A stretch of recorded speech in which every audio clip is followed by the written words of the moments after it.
This is one conference on illicit financial flow the acting president is hoping would change the status quo. Against the backdrop of massive looting of public treasury and persistent illicit financial flows, the acting president, Professor Yemi Osinbajo, issued what might be called a warning to banks and financial institutions.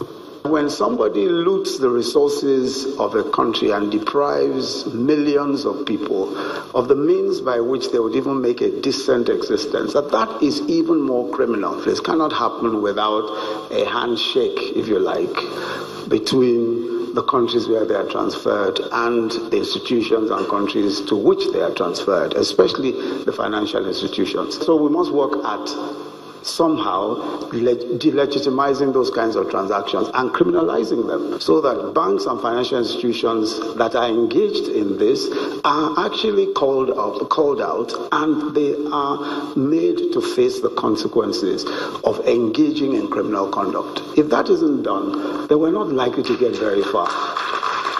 As the vice president points out a media war raging between the government and those behind the stolen funds, the chairman, Presidential Advisory Committee Against Corruption, says the huge looting has been responsible for Nigeria's dwindling development. We are experiencing in Nigeria a situation where corruption fights back. And fights back so persuasively, so eloquently sometimes, and with such resources that government itself, if government is not careful, it can be overwhelmed. There's a media war against the fight against corruption. You will find people who will put stories in the media that suggest that there is something wrong with fighting corruption. Nigeria has the largest number of uncompleted projects in this world. Many people just take the money and walk away in collusion with the ministry or agency that awarded the contract. Other stakeholders announced that the continent is losing about $80 billion annually to illicit financial flow.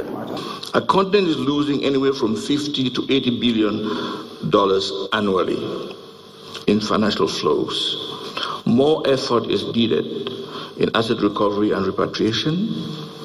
Weak national and regional capacities impede efforts to curb illicit financial flows. Well, many of the findings and recommendations here apparently underpins the fact that combating illicit financial flows must not only be transparent, but strengthened on the global front. Gloria Umezuke, Channels Television News.